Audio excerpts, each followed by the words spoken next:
Assalamualaikum. Waalaikumsalam. Ini suara saya bisa terdengar ya, Pak Tri? Sudah, Ustaz? Iya, bisa dimulai, Pak Tri ya. Bisa. Bismillahirrahmanirrahim. Assalamualaikum warahmatullahi wabarakatuh. Innal hamdalillah nahmaduhu wa nasta'inuhu wa nastaghfiruh. Wa na'udzu billahi min syururi anfusina was-sayyiati a'malina. May yahdihillahu fala mudilla lahu wa may yudlil falan tajida lahu waliyan mursyida.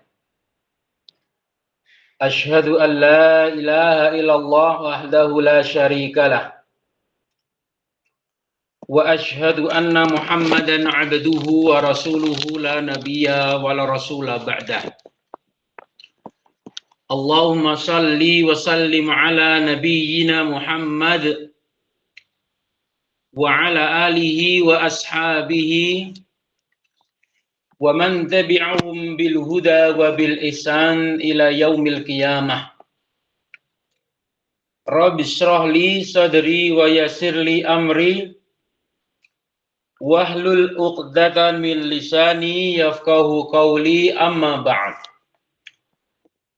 Fa inna asdaqal hadithi kitabullah wa khairal hadyi hadyu Muhammadin sallallahu alaihi wasallam wa syarral umuri muhdatsatuha fa inna kulla muhdatsatin bid'ah wa kulla bid'atin dhalalah wa kulla dhalalatin finnar. Iwani fiddin, teman-teman sekalian yang semoga senantiasa diberkahi dan dirahmati oleh Allah Tabaraka wa Ta'ala. Alhamdulillah, puji syukur kepada Allah Tabaraka wa Ta'ala, kita dipertemukan kembali oleh Allah Tabaraka wa Ta'ala. Kita niatkan pertemuan kita ini untuk mendapatkan keridhaan Allah Tabaraka wa Ta'ala.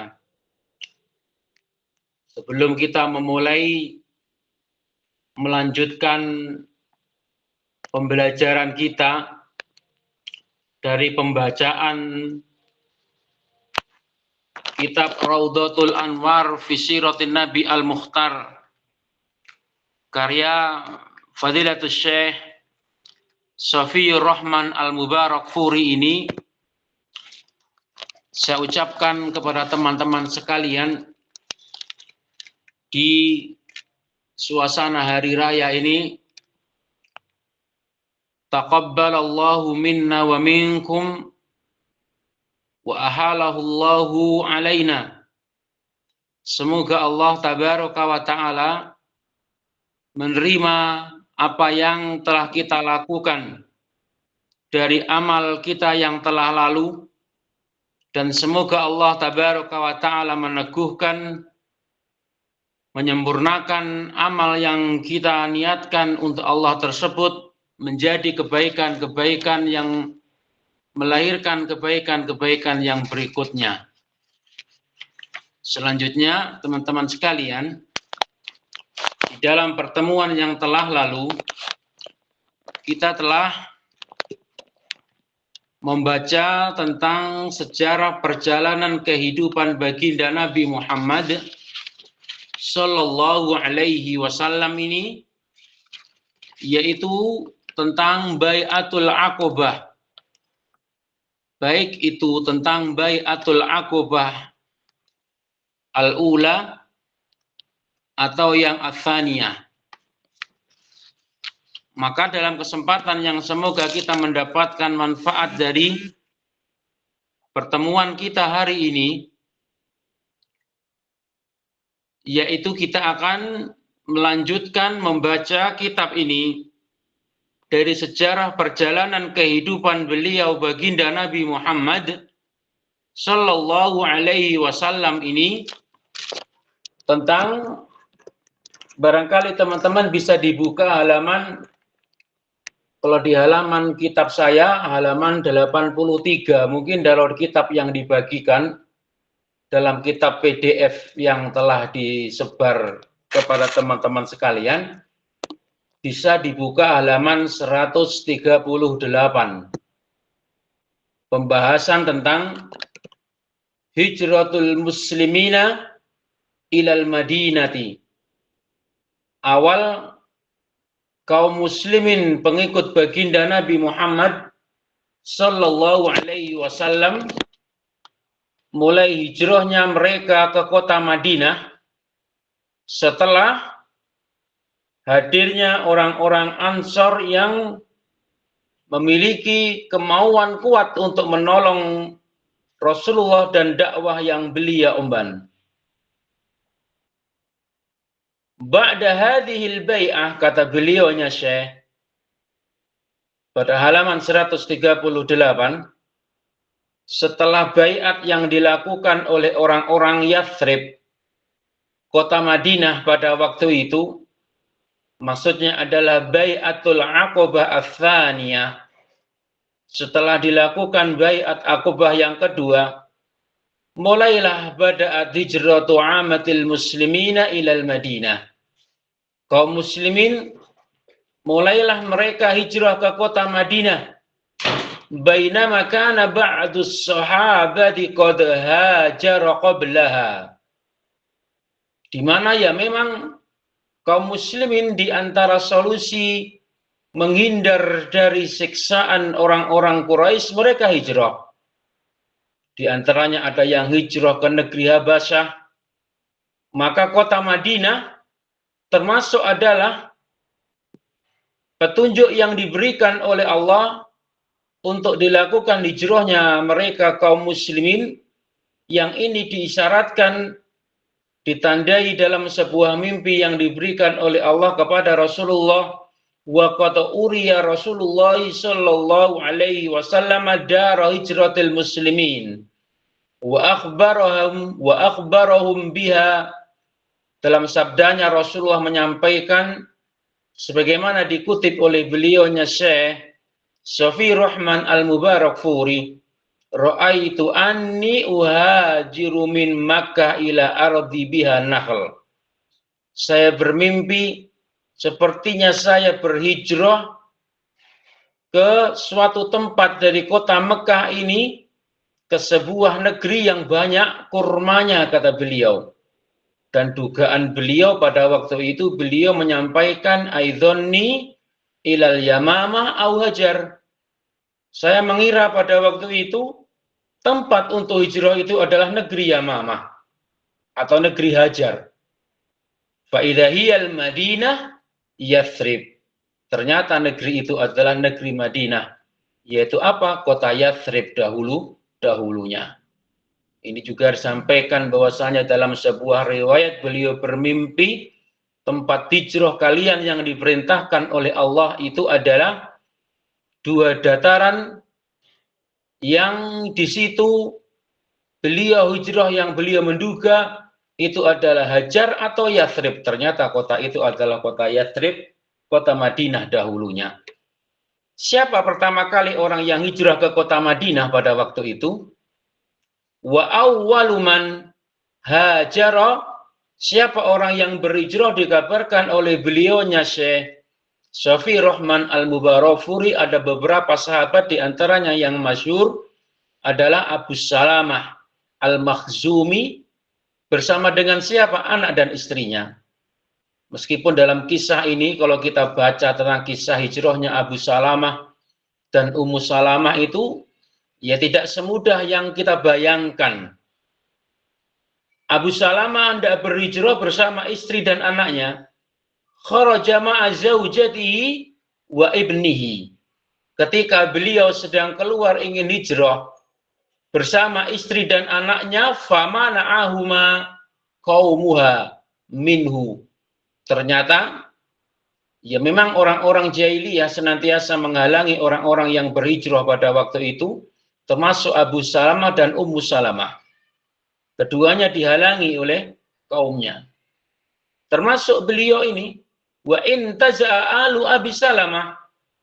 Ketika Abu Salamah pada waktu itu dia dihalang-halangi untuk hijrah, ketika kemudian anaknya dihalangi dan ditahan, istrinya juga demikian, maka pada waktu itu termasuk dia ini tapi meninggalkan istri dan anaknya, tsumman tolaku, akhirnya tsumma atlaku zaujatahu ba'da, setelah apa? Nanti ketika istrinya ditahan tetapi karena menangis dan menangis setiap hari, dipisahkan antara suami dan anaknya, maka setelah 1 tahun kemudian dilepaskan dan menyusul. Nah, ini kisah tentang hijrahnya Abu Salamah pertama kali. Mereka mendapatkan tempat untuk berhijrah, alternatif hijrah selain negeri Habasyah, yaitu kota Madinah pada waktu itu. Dan kemudian beliau ini diikuti oleh beberapa orang, diantaranya adalah setelah Abu Salamah, wahajara ba'da Abi Salamah Amir ibnu Rabi'ah. Di antaranya adalah Amir bin Rabi'ah dan istrinya yang bernama Laila bintu Abi Hathamah. Hijrahlah. Siapa lagi? Abdullah ibnu Ummi Maktum. Taib. Falamma tammatil bai'atu tataba'al muslimuna fil hijrah. Setelah bai'at dilakukan oleh orang-orang Madinah, ya karena dikabarkan memang Abu Salamah ini hijrahnya dikabarkan bahkan 1 tahun sebelum terjadinya bai'at. Jadi ketika ada orang-orang yang masuk Islam dari kota Madinah. Setelah bai'atul Aqobah terjadi, maka semakin banyak orang yang hijrah ke kota Madinah pada waktu itu. Demikian dikabarkan oleh mereka para ahli sejarah. Dan mereka itu hijrahnya dikabarkan tidaklah terang-terangan, tetapi mengendap-endap karena selalu dikejar-kejar. Dan kalau tertangkap mereka disiksa oleh orang-orang Quraisy. Wa kanu yatasallaluna khafiyah. Khasyata Quraisy, karena takutnya mereka kepada orang-orang Quraisy. Hatta sampai hijrah secara terang-terangan itu nampak, yaitu dilakukan oleh ketika Umar bin Khattab hijrah ke kota Madinah. Hajara Umar ibnu al-Khattab fa kharaja alanan. Nah, ini beliau ini berbeda. Jadi memang Umar bin Khattab ini seorang sahabat Nabi yang memang memiliki cara yang berbeda. Dalam hijrahnya dia terang-terangan, bahkan beliau ini ketika mau hijrah dia datangi orang-orang yang berkumpul di kota Mekah, di samping Ka'bah. Dia hembuskan ucapan, siapa yang ingin bahwasanya anaknya akan menjadi yatim, istrinya ingin jadi janda, hadang saya untuk hijrah. Di perbatasan kota Mekah katanya. Justru beliau ini sama berterang-terangan. Bahkan watahadda Quraisyan, kata beliaunya Syekh. Umar ini menantang orang-orang Quraisy, siapa yang ingin menghadangi silakan menghadang dirinya katanya. Tapi falam yajtari, tidak ada seorang pun dari orang-orang Quraisy yang berani menghadang Umar bin Khattab. Alal wuqufi fi wajhihi. Dan akhirnya beliau sampailah ke kota Madinah bersama dengan beliau pada waktu itu dikabarkan bersama dengan sekitar 20 orang. Nah, wahajaral muslimuna kulluhum ilal Madinah. Maka kaum muslimin semuanya berbondong-bondong hijrah ke kota Madinah. Ini sesuatu yang kemudian membuat khawatir orang-orang Quraisy sehingga nanti mengambil tindakan. Wa raja'a ilayya 'amatu man kana bi ardil Habasyah. Bahkan orang-orang yang di negeri Habasyah mendengar tentang ini, banyak di antara mereka memutar haluan dari hijrahnya di Habasyah, pulang dan kemudian pergi ke kota Madinah. Begitu dikabarkan. Dan tidaklah tersisa kaum muslimin di kota Mekah pada waktu itu, bagi mereka yang mampu untuk hijrah, kecuali mereka akan hijrah. Kecuali orang-orang yang lemah tidak bisa hijrah nanti. Atau orang yang tertahan oleh keluarganya. Yang tersisa dikabarkan waktu itu Hanya beberapa orang di antaranya Abu Bakar belum hijrah. Ali bin Abi Thalib juga belum hijrah karena ini semuanya punya rencana yang direncanakan oleh Rasulullah Shallallahu Alaihi Wasallam. Suhaib bin Sinan, nanti yang beliau ini hijrah meninggalkan seluruh hartanya karena dirampas oleh orang-orang Quraisy, dipaksa diminta. Zaid bin Harithah dan sebagian kecil dari orang-orang yang memang tidak mampu untuk berhijrah. Wa qalilum minal mustada'afina alladziina lam yaqduru 'alal hijrah, yang tidak mampu untuk berhijrah. Abu Bakar pun pada waktu itu sebenarnya ya ingin hijrah. Tetapi para ahli sejarah menyebutkan beliau dipesani oleh Rasulullah, faqala Rasulullah sallallahu alaihi wasallam ala raslik, sabarlah wahai Abu Bakar. Fa inni arju ayu'adzina li, harapanku saya juga diizinkan untuk berhijrah oleh Allah dan engkau yang akan menemaniku, kata beliau Rasulullah Shallallahu Alaihi Wasallam. Panjenengan serius duhai Rasul? Faltarju dzalika bi abi anta? Qala na'am, iya. Kamu serius katanya Rasulullah Shallallahu Alaihi Wasallam. Akhirnya beliau tidak jadi hijrah dan menahan diri.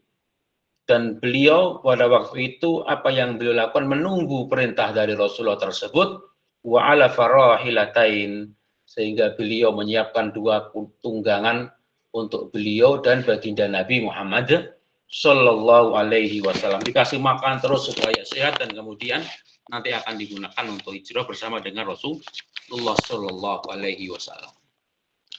Kisah inilah teman-teman sekalian yang membuat orang-orang Quraisy menjadi mereka seperti stres atau gila. Gila memikirkan bagaimana ini. Ternyata Rasulullah dan para pengikutnya, kaum muslimin sudah mendapatkan yaitu pertolongan dari Allah dengan datangnya orang Ansor, dengan membiarkan mereka untuk hijrah ke negeri mereka.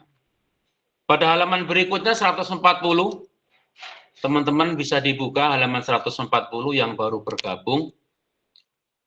Quraisyun fi darin nadwati wa qararuhum biqatlin Nabi sallallahu alaihi wasallam. Bagaimana sikap orang Quraisy? Pembahasan ini menceritakan tentang semakin bingungnya mereka seperti serang penyakit gila, atau dalam bahasa kita mungkin stres. Wajanna junun Quraisyin lama ra'au annal muslimina wajadu dara hifdhin wa man'ah. Mereka semakin stres seperti terserang penyakit gila ketika mendengar Rasulullah dan kaum muslimin telah mendapatkan tempat perlindungan, tempat untuk mereka pergi. Nah, akhirnya apa yang terjadi? Mereka berkumpul. Tempat berkumpul mereka saya disebutkan bahwa mereka punya darun nadwah. Ya, cuma majelis suronya mereka, tempat mereka berunding. Mereka berkumpul di situ. Oleh beliaunya Syekh ini dikabarkan pada halaman 140, teman-teman bisa dibuka. Kalau beliau terakhir kemarin adalah baiat yang kedua itu tahun 13 kenabian, maka ini tahun ke-14-nya 2 bulan dari tahun yang ke-14 min syahri Safar, tahun ke-14 kenabian minan nubuwah. Mereka berkumpul untuk apa? Untuk memusyawarahkan bagaimana mengatasi Muhammad dan pengikutnya ini. Berkumpul banyak orang dan semua mereka masing-masing menggunakan unek-uneknya. Wa tarahatul qadiyah 'alal mujtami'in.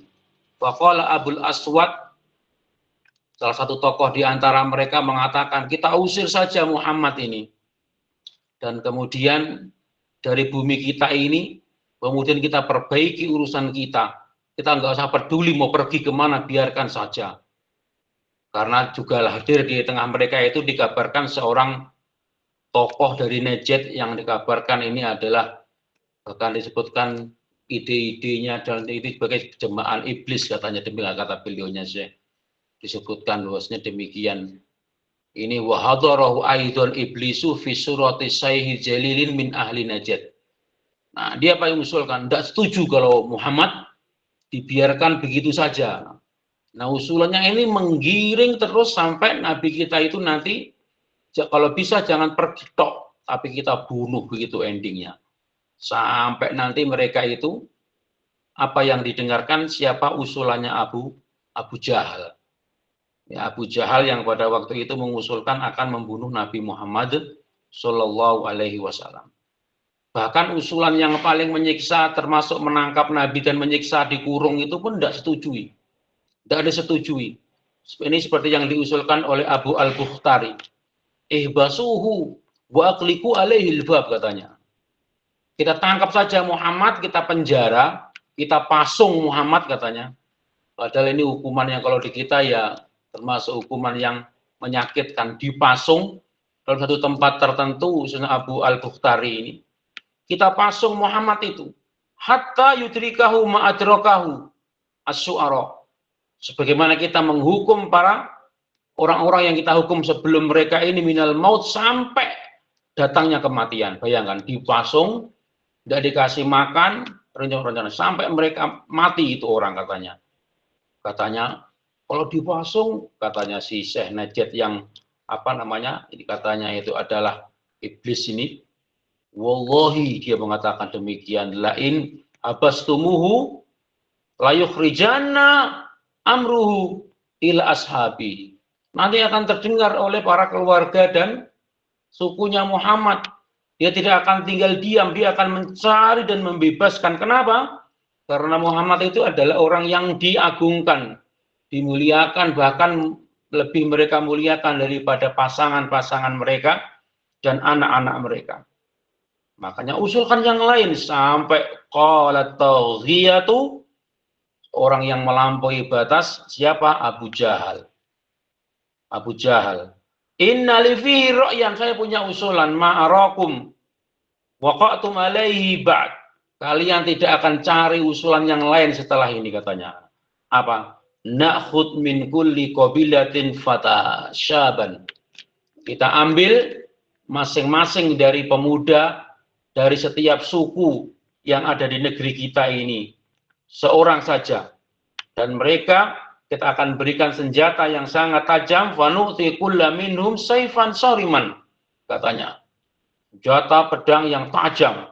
Kemudian silakan mereka masing-masing menyergap, masing-masing menyerang, dan nanti fayaqtuluhu, kalau mereka membunuhnya, maka darahnya semuanya ditanggung oleh semua para pemuda tersebut.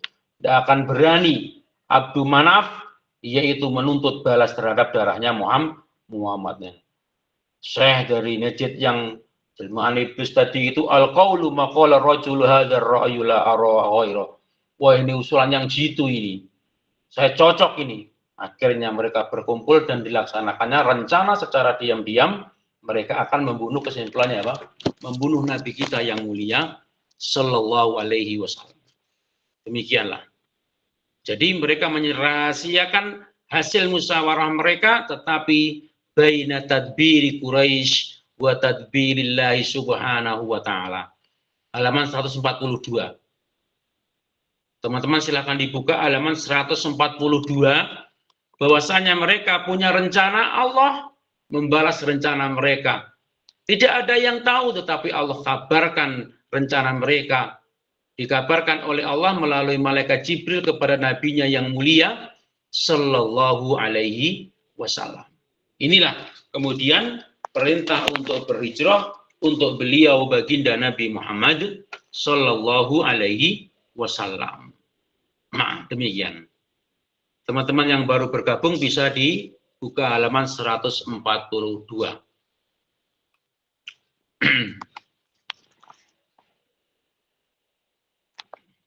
Baina tadbiri Quraisy wa tadbirillahi subhanahu wa ta'ala. Atau kalau yang punya referensi kitab lain, kalau kitab saya ini halaman 85. Nah, tidak sama masing-masing penerbit ya kitab kita ini. Nah, ini menceritakan pembahasan ini, sekali lagi teman-teman sekalian, kita tidak akan baca secara detail dan kisahkan masing-masing. Saya berharap teman-teman melakukan murojaah sendiri tentang kisah-kisah ini, yaitu ini seperti yang digambarkan oleh Allah Tabaraka wa Ta'ala dalam surat Al-Anfal, yang artinya Wa yamkuru bikal ladzina kafaru. Di saat ini menceritakan orang-orang kafir itu punya rencana, punya makar liyuthbituka, untuk menetapkan ketetapan keputusan mereka, yaitu rencana tadi itu. Dalam kisah ini disebutkan rencana untuk membunuh Nabi kita yang mulia Shallallahu Alaihi Wasallam. Au yaqtuluka, au yukhrijuka, wa yamkuruna wa yamkurullah, wallahu khairul makirin. Ini diceritakan oleh Allah di dalam Al-Quran kisah ini. Allah membalas makar mereka tadi itu dengan mengkabarkan rencana mereka kepada Rasulullah Shallallahu Alaihi Wasallam. Di saat mereka mengira tidak ada yang tahu, maka Allah mengkabarkan kabar itu kepada baginda Nabi Muhammad Shallallahu Alaihi Wasallam. Maka pada siang itulah kemudian wa kharaja Rasulullah Shallallahu Alaihi Wasallam fil nahlid dhairah, setelah dikabarkan oleh Allah hatta yastarihan nas, di saat manusia sedang beristirahat, fi buyutihim ila baiti Abi Bakr As-Siddiq, mengabarkan tentang rencana hijrahnya tadi itu. Nah, dan kemudian disewalah dalam semuanya direncanakan. Jadi nanti tentang kisah tinggal di gua 3 hari, tentang kisah para penggembala dari Amir bin Fuhairah yang mengembalakan kambing, yang menyapu bersih jejak kaki Nabi kita dan jejak Nabi para pembantu yang membantu hijrahnya Rasul, itu semuanya direncanakan.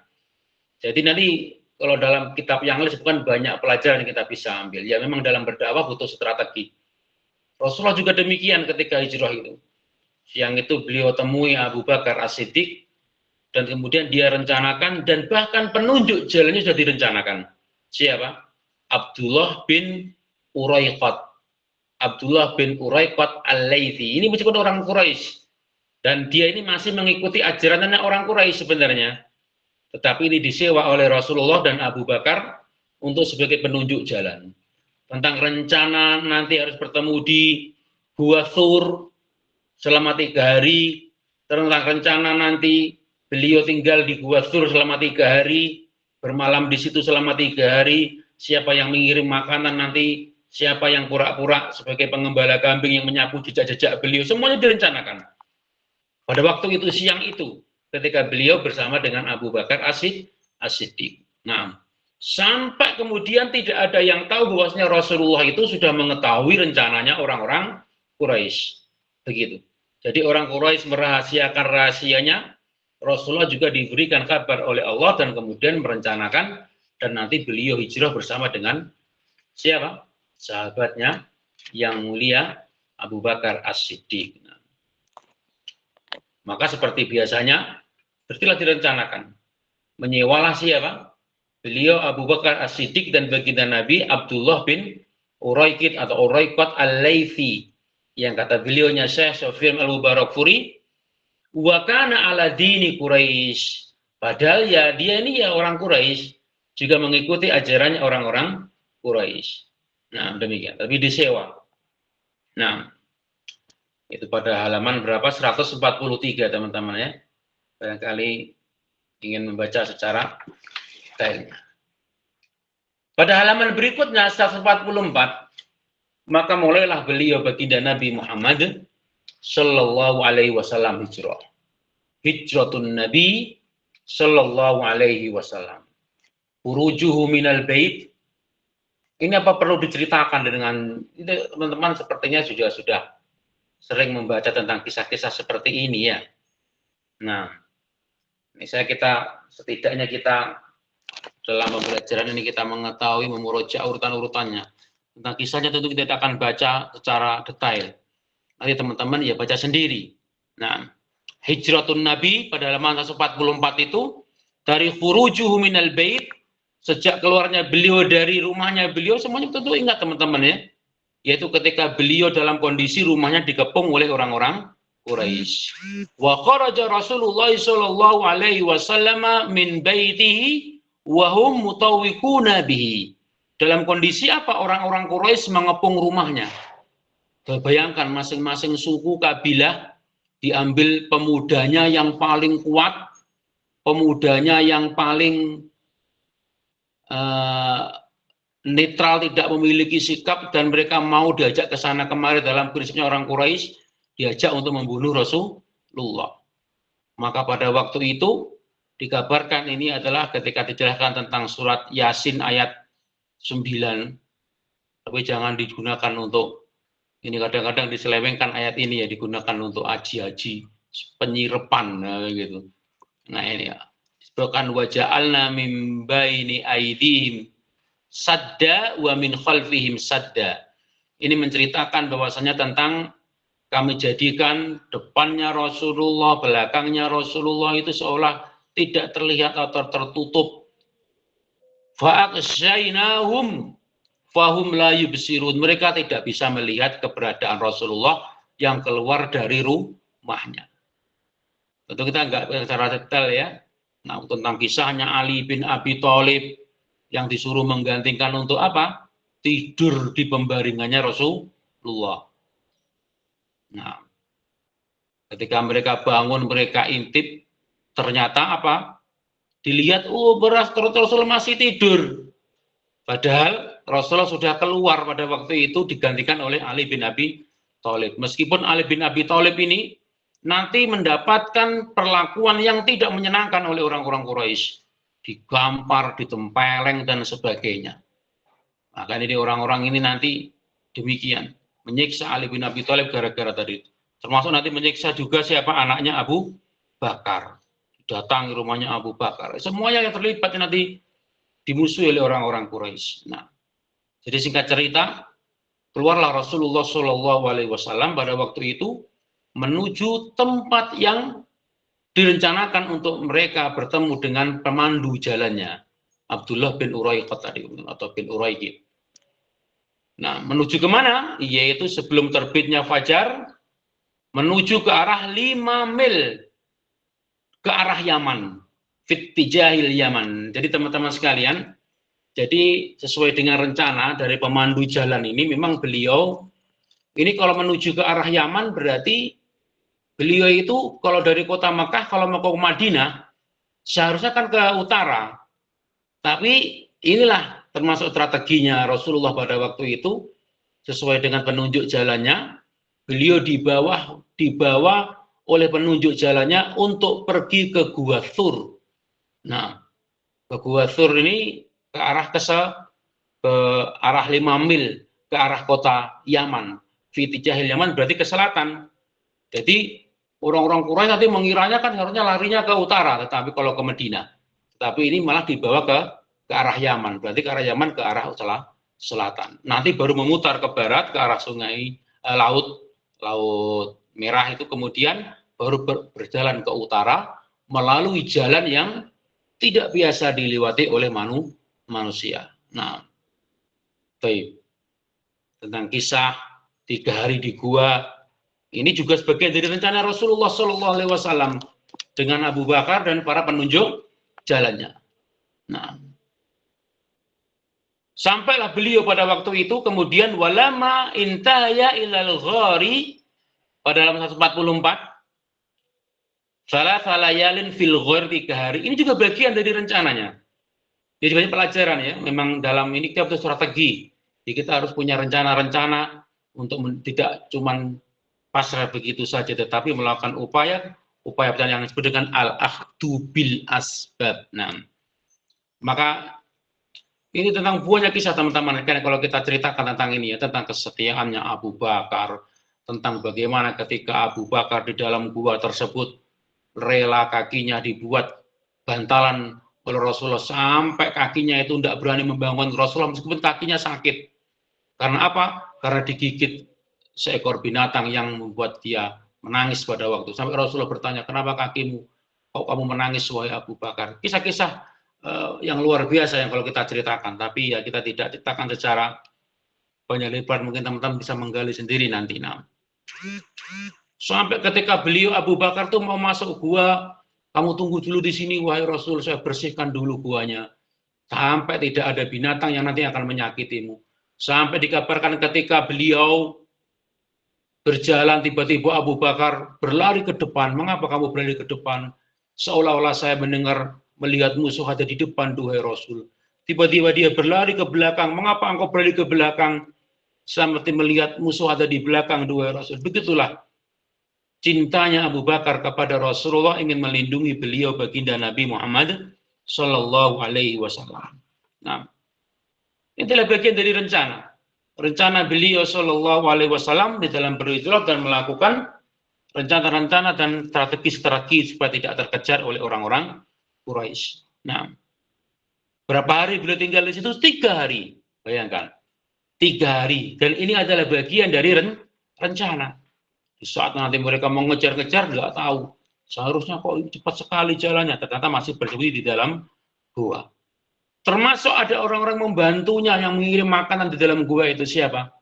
Ada Abdullah bin Abu Bakar, anaknya Abu Bakar As-Siddiq. Yang beliau datang mengirimkan makanan. Kemudian bermalam, pagi harinya cepat-cepat dia datang ke kota Mekah, dan kemudian supaya orang-orang Mekah mengira apa? Mengira dia tidur di kota Mekah dan tidak di situ. Dan itu dilakukan dengan sangat rapi. Termasuk apa? Wa kana Amir ibn Fuhairah. Amir bin Fuhairah ini adalah budaknya Abu Bakar yang ditugasi untuk apa? Seolah dia sebagai pengembala kambing pada waktu itu. Pengembala kambing yang membawa kambing yang banyak. Ketika Abdullah atau jejaknya Abu Bakar, jejaknya Rasulullah itu, bekas tapak kaki mereka di padang pasir itu, maka disapu dengan kambing-kambing yang banyak. Itu bagian dari rencana beliau. Nah, 3 hari beliau di situ, direncanakan di situ ada Abdullah bin Abu Bakar, ada Amir bin Fuhairah yang membawa kambing-kambingnya. Nah, yang dia datang dan kemudian menyapu bersih jejak-jejak mereka tadi itu. Sampai waktu 3 hari yang ditetapkan perjanjian mereka bersama dengan penunjuk jalan siapa tadi namanya Abdullah bin Uraiqat datang. Maka datanglah penunjuk jalan tersebut dan baru kemudian mereka melanjutkan perjalanan. Nah,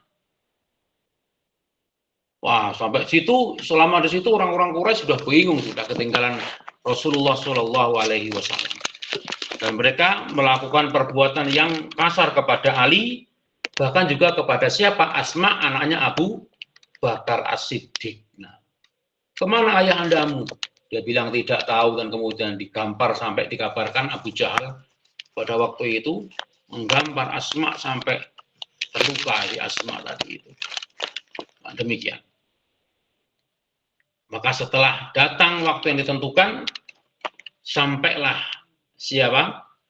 Abdullah bin Uraiqat tadi ke gua tersebut, dan kemudian berangkatlah mereka menuju kota Madinah. Banyak perjalanan tentang kemuliaan yang diberikan oleh Allah, tentang keberkahan, di antaranya apa? Sekali lagi teman-teman sekalian, kapan mulainya beliau hijrah ini?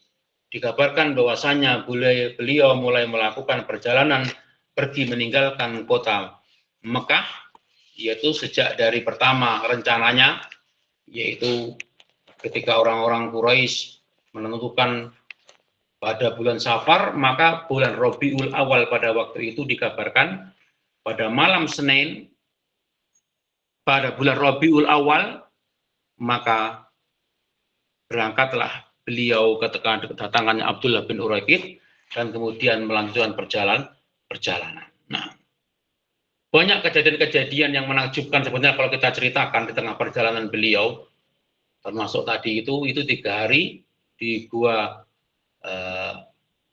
Fur yang disebutkan masih di bawah bantuan anaknya Abu Bakar dan budaknya tadi itu. Maka nanti di jalan, termasuk ketika beliau lapar dan kemudian siapa Abu Bakar As-Siddiq meminta kepada pengembala kambing yang ada yang beliau temui, termasuk diantaranya kisah tentang Ummu Ma'bad dan Abu Ma'bad.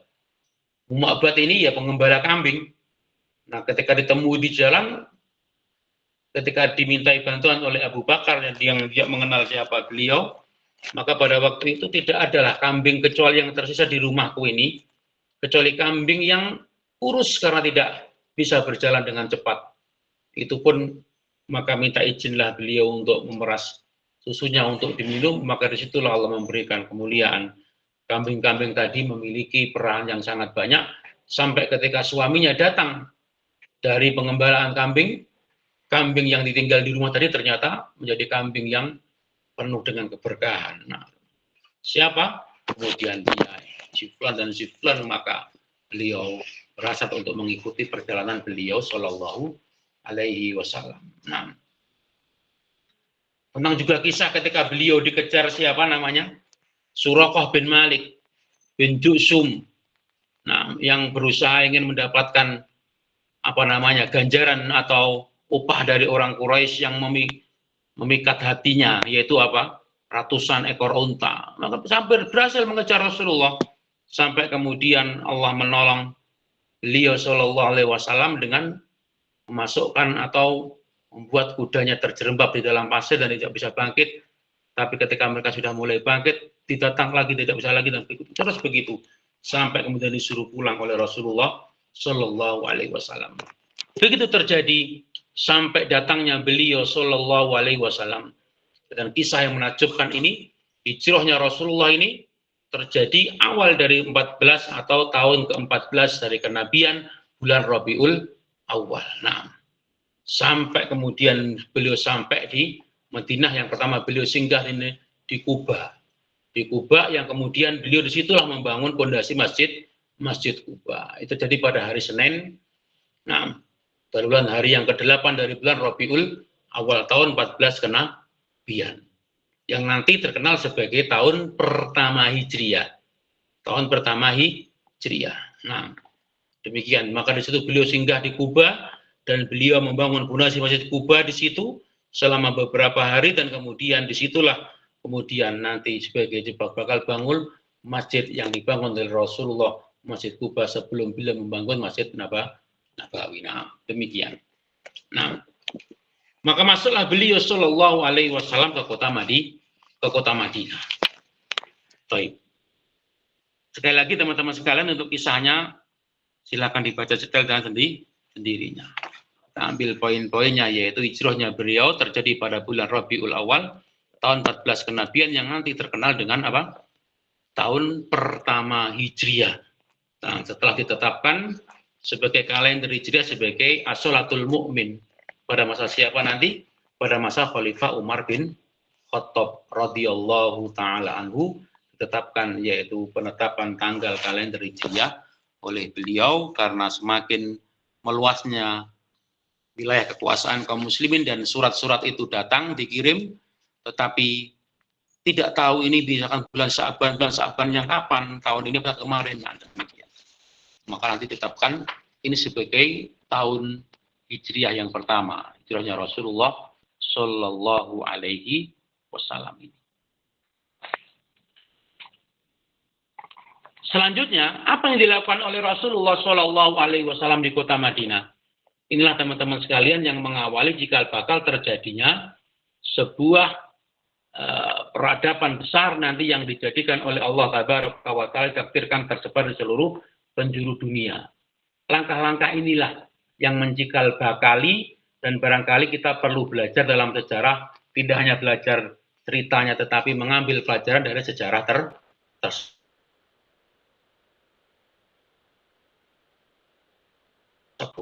Apa? A'malu Rasulillahi Sallallahu Alaihi Wasallam fil Madinil Munawwarah. Tentang langkah-langkah Rasulullah sampai ke kota Madinah. Wala mastaqara an-nabiyyu bil Madinatil Munawwarah bada'a binasikul umur dinian wa dunyawiyan. Mulai beliau menyusun rencana-rencana dibangunnya peradaban, baik itu pembahasan yang disusun berkaitan dengan dunia dan agamanya. Apa yang beliau lakukan? Kita singkat saja, Bang.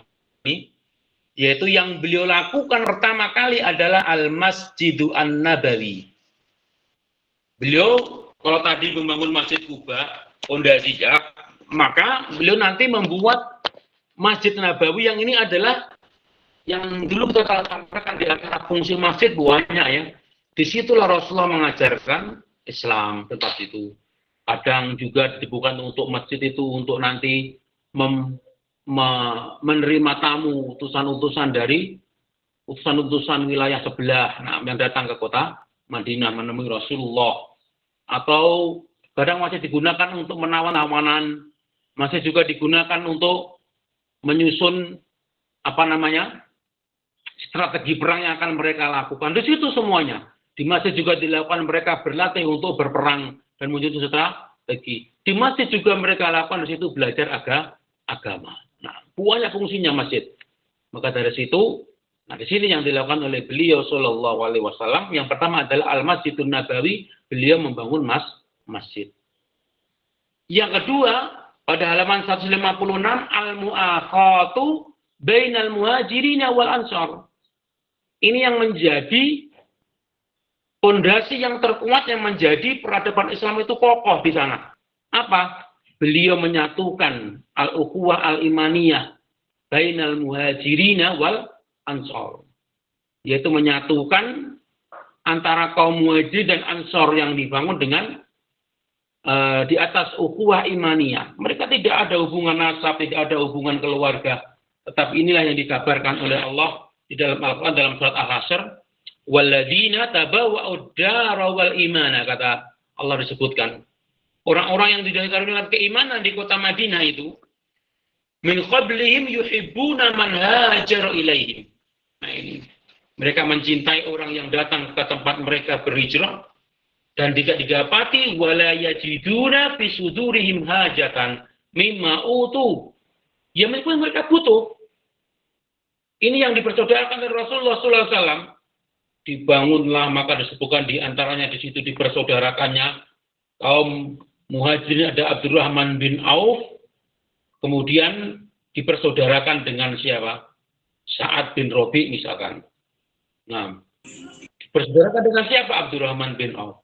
Jadi ini banyak pelajaran sebenarnya kita itu. Ini semuanya untuk mengokohkan iman kita. Kita di dalam, misalkan dalam berdakwah atau ini, ya kita ini butuh teman-teman atau partner yang menjadi sahabat dekat kita, yang menjadi nanti penasihat kita atau mengingatkan kita ketika kita lupa. Itu terjadi. Dilakukan oleh Rasulullah SAW. Masing-masing mereka punya teman-teman dekat. Masing-masing mereka disebutkan persaudaraan-persaudaraan, melebihi dari persaudaraan yang menyambung hubungan nasab, tetapi itu apa? Hubungan ukhuwah imaniyah, dipersaudarakan. Yang kedua ya, selain beliau membangun masjid, beliau melakukan al-mu'akhatu bainal muhajirina wal ansar. Benar-benar disatukan dari Rasulullah, bahkan dipersaudarakan. Dipersaudarakan itu. Banyak, makanya para sahabat seperti saudara, seperti duluri. Itu memang disebut sebuah bagian dari rencananya Rasulullah yang dilakukan oleh Rasulullah dalam membangun peradaban Islam di kota Madinah. Selain membangun masjid, beliau mempersaudarakan antara kaum muhajirin dan ansar. Baru kemudian yang ini teman-teman sekalian. Ta'sisul mujtama'il islami wal ummatil islamiyah. Terbentuklah nanti masyarakat Islam. Perlu kita garis bawahi teman-teman sekalian, bahwasanya terbentuknya masyarakat Islam ini bukan berarti kemudian di kota Madinah pada waktu itu Rasulullah hanya membangun peradaban itu sesama kaum muslimin, tidak. Kita mengetahui dalam sejarah bahwasanya di kota Madinah sebelum Rasulullah datang ke kota Madinah, kita mengetahui ada siapa di sana? Ada orang-orang Yahudi.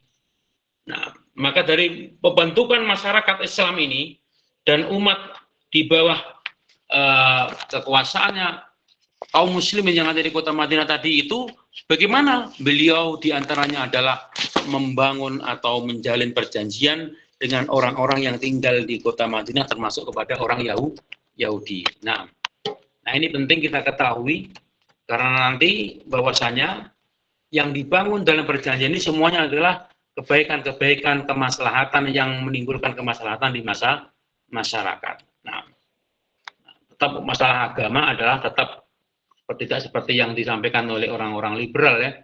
Orang-orang liberal seringkali momen-momen seperti ini ketika Rasulullah membangun dengan perjanjian dengan orang Yahudi dijadikan alasan hari ini, saat ini, yaitu untuk kita juga menjalin hubungan baik dengan orang-orang non-muslim. Iya memang, tetapi Beda, Rasulullah tetap menjaga nilai-nilai agama dan akidahnya. Tidak seperti orang sekarang. Ketika menjalin hubungan baik, yang mereka maksudkan adalah pluralisme. Dengan meruntuhkan bangunan dan keyakinan agama. Nah, tidak. Rasulullah memang membangun, tetapi itu adalah sesuatu yang akan mendukung kemaslahatan yang terjadinya, yaitu kerukunan dalam bermasyarakat, tetapi tidak dengan sesuatu yang merobohkan prinsip-prinsip agama. Seperti yang ditanamkan oleh orang-orang pluralisme. Ini penting teman-teman sekalian kita ketahui, karena apa? Ini memang terjadi. Tetapi nanti dalam pembahasan setelah ini, kita akan mengetahui betapakah Rasulullah juga tegas terhadap orang-orang non-muslim ketika mereka melanggar perjanjian. Nah, nanti ada kisah-kisah tentang peperangan Bani Quraidah, peperangan Bani Nadir. Nah, itu semuanya adalah buah pengkhianatan dari pembangunan masyarakat Islam yang dibangun oleh Rasulullah pada saat beliau masuk kota Madinah ini. Yang ini adalah terjadi dibangun perjanjian dengan orang-orang Yahudi. Nah, diantaranya apa? Nanti kalau mereka tidak boleh mengkhianati perjanjian, kalau mereka mengkhianati perjanjian maka ada konsekuensi yang mereka juga buat. Nah, tegas nanti. Sampai tadi perang Bani Nadir, nanti ada perang Bani Quraidah melawan orang Yahudi. Nah, demikianlah teman-teman sekalian tentang kisah hijrahnya Rasulullah Shallallahu Alaihi Wasallam. Apakah sampai di sini Rasulullah kemudian aman? Apakah kemudian Rasulullah kemudian akan baik-baik saja? Ternyata musuh yang ada di kota Mekah nanti mereka pun mengejar terus sampai ke kota Yathrib atau kota Madinah. Apa yang mereka lakukan? Nanti orang-orang jahiliyah, orang-orang musyrik yang ada di kota Mekah mempengaruhi orang-orang musyrik yang ada di kota Madinah. Termasuk nanti mereka mempengaruhi orang-orang Yahudi. Dan bahkan mereka nanti ada peperangan yang mereka bersekutu bersama dengan orang Quraisy melawan Rasulullah Shallallahu Alaihi Wasallam. Cuma nanti ini insya Allah kita akan sampaikan dalam pertemuan yang akan datang saja. Nah, pertemuan yang akan datang. Insya Allah tabaraka wa ta'ala, yaitu apa? Tentang rongrongan orang-orang Quraisy yang nanti melahirkan Ghazawat, yaitu peperangan-peperangan. Dan setelah ini insya Allah maka akan segera usai tentang kisah perjalanan Rasulullah. Nanti ada peperangan-peperangan sampai kemudian Fathu Mekah, dan Fathu Mekah kemudian tidak lama berselang nanti yaitu Rasulullah Shallallahu Alaihi Wasallam wafat. Tapi barangkali dalam pertemuan kali ini kita sampai di sini saja teman-teman sekalian, yang semoga senantiasa diberkahi dan dirahmati oleh Allah Tabaraka wa Ta'ala. Nah, ini caranya melihat yang hadir bagaimana Pak Tri? Di ini Ustaz, pojok Banyak, kanan bawah kisaran 24 tadi Ustaz. Cuman ada yang keluar tadi. Iya. Tinggal berapa pertemuan lagi Pak Tri? Kita masih 5 Ustaz. 5. Nah, insya Allah nanti 5 kita menyampaikan tentang kejadian-kejadian setelah Rasulullah di kota Mekah, termasuk mulai ada munculnya pengkhianatan orang-orang Yahudi dan peperangan, termasuk nanti peperangan yang pertama adalah perang Badar. Nah, demikian ya Pak Tri ya. Barangkali cukup ya Pak Tri ya. Sampai jam 2. Jam 2. Sampai setengah 3 iya. Pak. 2 Ustaz. Baik. Alhamdulillah. Nah, saya mau melihat yang ada dulu Pak Tri sebentar. Oh iya.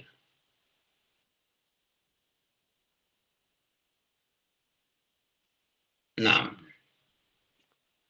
cukup barangkali ya, Pak Tri.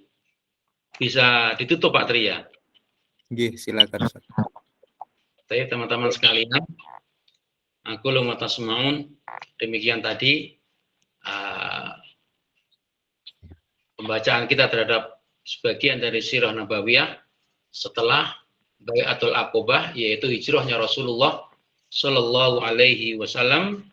Dan insya Allah tabaraka wa ta'ala dalam pertemuan yang akan datang kita akan membaca tentang rongrongan orang Quraisy, bahkan ketika beliau berada di kota Madinah, yang nanti akan melahirkan perintah diizinkannya berperang oleh Allah Tabaraka wa Ta'ala setelah kaum muslim memiliki kekuatan, dan kemudian nanti ada perang Badar yang kita akan sampaikan dalam sebelum itu. Mungkin nanti ada peperangan sebelum perang Badar Al-Kubra, mungkin yaitu peperang-perang yang mengawal terjadinya perang Badar, itu juga kita ceritakan dalam pertemuan yang akan datang insyaallah tabaraka wa taala. Aku lu tasmaun wa astaghfirullahaladzim walhamdulillahirabbil alamin. Semoga yang sedikit ini bermanfaat murojaah kita terhadap sirah nabawiyah. Ketemu dengan kafaratul majelis. Subhanakallahumma wa bihamdika asyhadu an la ilaha illa anta wa astaghfiruka wa atubu ilaik. Assalamualaikum warahmatullahi wabarakatuh. Waalaikumsalam warahmatullahi wabarakatuh.